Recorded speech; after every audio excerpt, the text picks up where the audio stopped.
اللہ تعالیٰ کی محبت حاصل کرنے کی پہلی سیڑھی کیا ہے؟ سارا جہاں خلاف و پرواہ نہ چاہیے، پیش نظر تو مرضی جانا نہ چاہیے، پھر اس نظر سے جانچ کر تو خود کر یہ فیصلہ کہ کیا کیا تو کرنا چاہیے، کیا کیا نہ کرنا چاہیے۔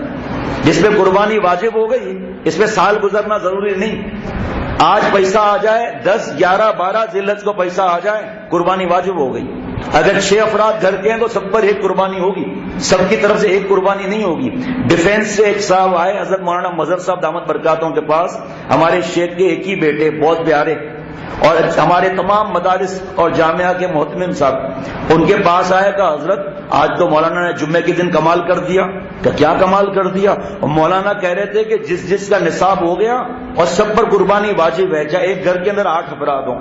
تو امام حضرت صاحب دامت برکاتہم نے فرمایا کہ کیا انہوں نے غلط کہا؟ بھائی 8 اگر نصاب کے ہیں تو خوش ہو جاؤ کہ اللہ نے آپ کو اتنا مال دیا ہے کہ آپ پر قربانی کا ثواب کتنا زیادہ ہے، کہ ہم پر اتنی قربانی ہو ہی نہیں سکتی۔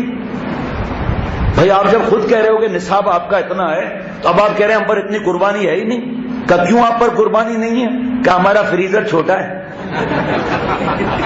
فریزر چھوٹا ہے، اس میں بکرے اتنے نہیں آئیں گے، ساری زندگی خود ہی بکرے کھاتے رہو، کسی غریب کو دینے کی ضرورت نہیں۔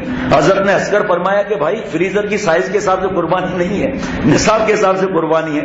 اور مسئلے مسائل ہم کس سے پوچھتے ہیں؟ جس کی داڑھی ہے اس سے پوچھ لیں گے۔ کچھ برس پہلے ایک آدمی ٹھیلے والے کے پاس گیا، وہ نمازی اور داڑھی شرعی اس کی شارٹ کٹ راستہ ہے نا، مفتی صاحب سے نہیں پوچھیں گے۔ ٹھیلے والے سے کہا بھائی آپ کو پتا ہے کتنی مہنگائی ہو گئی ہے؟ کہاں؟ کہ اب میری ہمت نہیں ہے کہ میں بکرا کاٹوں یا گائے میں حصہ ڈالوں، اب سمجھ میں نہیں آ رہا کس سے پوچھوں۔ کہا کسی سے پوچھنے کی ضرورت کیا ہے، میں ہوں نا۔ کہا کیا؟ کہا میں بکرے کے وزن کے برابر ہر سال مرغیاں کاٹ دیتا ہوں، اتنی ہو گئی بھائی چھٹی، مرغیاں کاٹ دی، قربانی نعوذ باللہ ہو گئی۔ حضرت فرماتے تھے میں اللہ اتنے پیارے ہیں، اتنے پیارے ہیں، ہمارا رب اتنا پیارا ہے، انبیاء علیہ السلام کی گردنیں کٹی ہیں اور ان سب کے سردار حضور صلی اللہ تعالی علیہ وسلم کا خون مبارک بہا ہے، 70 جنازے عہد کے میدان میں نکلے ہیں، اور اللہ کتنے پیارے ہیں بتاؤں؟ جی حضرت بتائیے۔ اللہ اتنے پیارے ہیں کہ حضرت ابراہیم علیہ السلام نے اپنے بیٹے کی گردن پر چھری پھیر دی تھی کہ اللہ آپ کے سامنے بیٹا کیا بیچتا ہے، آپ اتنے پیارے ہیں بیٹے کو قربان کر۔ مینڈا تو بعد میں آیا، حضرت ابراہیم علیہ السلام کو تھوڑی معلوم تھا کہ مینڈا آنے والا ہے، قربان کر دیا، بعد میں دیکھا کہ یہ معاملہ ہو گیا۔ حضرت فرماتے تھے کہ اگر اولاد کو قربان کرنا ہوتا نا ہم سب فیل ہوتے، سب دوزخ کی ہوا کھا رہے ہوتے۔ اللہ کا احسان ہے جس نے اس کے بغیر جانور بیچ دیا۔ پہلا خون کا قطرہ گرتا نہیں ہے کہ پتہ نہیں ثواب کتنا ہو جاتا ہے، بالوں کے برابر کھر بھی تل رہے ہیں، سینگ بھی تل رہے ہیں، پتہ نہیں کیا کیا اللہ تعالیٰ کے انعامات آ رہے ہیں۔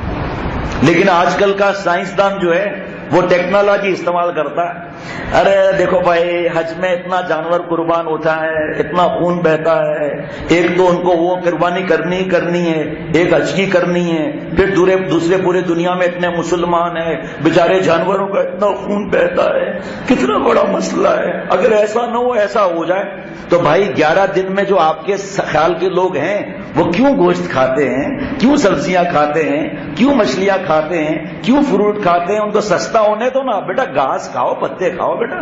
صرف آپ کو قربانی کے وقت میں ہی ہمدردی آ رہی ہے، پورا 11 مہینے جو آپ نے رگڑا دیا، 11 مہینے اور 20 دن جو آپ نے رگڑا دیا، 25 دن، تو یہ کیا ضرورت ہے پانی پینے کی؟ اتنا منرل واٹر سمندر کے پانی میں چینی ملا کے پیتا ہوں، عجیب پجامہ آدمی ہے خامخواہ، یہ اللہ کو نہیں پا سکتے۔ یہ لوٹ آئے جتنے فرزانے گئے عقل والے، لوٹ آئے جتنے کتیا کتنے بچے ایک وقت میں دیتی ہے، لیکن کبھی ریوڑ دیکھا ہے جانوروں کا ان کا؟ اور یہاں قربانی کے بعد آج میں مسجد میں بیٹھ کے اعلان کر رہا ہوں، آپ 2 ہفتے کے بعد مجھے پکڑ لینا کہ ہم نے بقرعید کے 3 دن کے قربانیوں کے بعد ہم نے جانوروں کا ریوڑ نہیں دیکھا۔ ہر سال ریوڑ کے ریوڑ پیدا اللہ فرمائے۔ وہی جو بات ہو رہی ہے کہ یہ جو شراب پی رہا ہے کیوں پی رہا ہے؟ پہلے دن سے شراب کی عادت ہو گئی، بے چین، سکون نہیں، یہ شیش اور ڈرگ اور ہیروئن، چرس، سگریٹ پی رہے ہیں اور دھوئیں چھوڑ رہے ہیں، منہ سے گول گول دھوئیں نکال رہے ہیں، ناک سے دھوئیں نکال رہے ہیں، کوئی کان سے دھواں نکال رہا ہے، پتہ نہیں کہاں سے اور نکالنے کے دھوئیں یہ، لیکن سکون پھر بھی نہیں ہے، اور بس سگریٹ پی کے سوچ میں بیٹھے ہوئے ہیں۔ بھائی کیا مسئلہ ہے؟ بہت ٹینشن، پریشانی، شناشن، اعصابی دباؤ۔ ایسے ایک روایت میں ہے کہ پیٹ کے 3 حصے کرنے چاہیے، روایت میں یہ دنیا کی حقیقت رکھی ہوئی ہے رسول اللہ صلی اللہ علیہ وسلم کی نظر میں کہ پیٹ کے 3 حصے کرنے چاہیے، ایک روٹی کا، ایک ہوا کا، ایک پانی کا. یہ نہیں کہ یہاں تک ٹھوس لیا، سارا گوشت قبضے میں کر لیا، قیمہ بن رہا ہے، باربے کیوں نہیں، باربے ڈبلیو ہو رہا ہے، اور پورا 6 مہینے تک یہی گوشت چل رہا ہے. رشتہ داروں میں دینے کی ضرورت نہیں، غریب کو دینے کی ضرورت نہیں، سیلاب والوں کو دینے کی ضرورت نہیں. جو قبائلی علاقوں کے حالات دیکھو ان بیچاروں کو کیا حال ہے. یہ لوگ کبھی کھانا پینا ان کی پرواہ نہیں ہوتی. ان کے دل پر زلزلہ جب آتا ہے جب ان کے گھر کی عزت پر کوئی ہاتھ ڈالے تو، ان کی خاتون کو کوئی بے پردہ کرنے کی کوشش کرے تو وہاں تک پہنچانے کی فکر نہیں. جن ملکوں مسلمان ملکوں میں قحط آیا ہوا ہے وہاں بیچارے پورا کرایہ پر ڈیفریزر لے لیتے ہیں، پوری بھینس کو بھر دو اس کے اندر یا گائے کو پورا، تھوڑا تھوڑا سارا سال نکالتے رہو. تو پیٹ کے 3 حصے کا کہا. اب وہاں ایک مسجد میں کسی نے قبضہ کر لیا تھا، جعلی آدمی نے قبضہ کیا تھا. لیکن جعلی آدمی بات تو دین کی کرے گا نا، پھر توڑ مڑوڑ کے پیش کرے وہ الگ بات ہے. اس لیے جعلی جہاں ہوتا ہے وہاں کوئی لوگ بیان سنتے بھی نہیں. آخر میں جا کر پہنچتے ہیں جمعے کا مجبوری، آس پاس کوئی مسجد نہیں ہے. تو کینیڈا سے ایک فیملی آئی ہوئی تھی، اس کے شوہر بیٹھے ہوئے تھے، بیٹا بھی بیٹھا ہوا تھا. تو وہ کہہ رہا تھا کہ بھئی پیٹ کے 3 حصے کرنے چاہیے. حدیث پاک میں روایت لکھی ہوئی ہے کہ ایک حصہ کھانے کا، ایک پانی کا، ایک ہوا کا.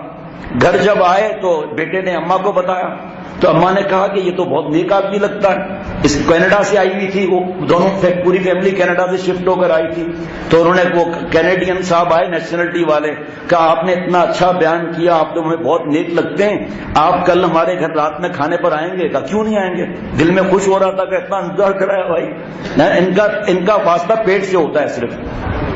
وہاں جب گئے تو جو گھر والے سمجھدار ہوتے ہیں مہمان کے سامنے سارا کھانا رکھ لیتے ہیں نا کہ مہمان بیچارے کو مسئلہ نہ ہو. 22 روٹیاں، 2 ڈونگے گوشت کے، گوشت نہیں گوشت کے، اور میٹھے کی ایک پوری جناب ٹرے، اور سب یہ ڈش رکھی ہوئی. انہوں نے اٹھا کر روٹیاں جو کھانا شروع کی، 22 پوری کھا گئے. ڈونگے سے شوربہ غائب، باقی جو تھا پی لیا. میٹھا کا مولوی کا پلستر میٹھا ہے، میٹھا ایک ڈھکار ماری کا الحمدللہ، ناشتہ ہو گیا، کھانا کہیں اور کھائیں گے. اب بیٹا روتا ہوا اندر گیا، اماں وہ تو پورا کھانا کھا گیا، کچھ بھی نہیں بچا. کہ چپ ہو جا، تجھے بھی کھا جائے گا. ابا کو ادھر بلاؤ. کہ آپ تو کہتے تھے بڑا نیک ہے، ہمارے لیے کیا بچا، سب کھا گیا. کہ یہ تو بات غلط ہے، میں خود پوچھتا ہوں اس سے. گئے کہا بھائی آپ نے تو کہا تھا ایک حصہ روٹی کا، ایک حصہ ہوا کا، ایک حصہ پانی کا، پھر آپ نے اتنی روٹی کھا لی. کہ دیکھو بھائی اپنے بھوک کے حساب سے ہم نے روٹی کھائی ہے، بھوکا نہیں اٹھنا ہے. پانی لکوڈ ہے، اپنی جگہ خود بنا لے گا. اور ہوا کا کیا ہے، جب 22 روٹیوں کا پریشر آئے گا خود ہی نکل جائے گی. نکلے نہ نکلے ہمارا کوئی مسئلہ ہی نہیں. تو بھائی یہ جو اللہ کا ولی بننا بڑا آسان ہے.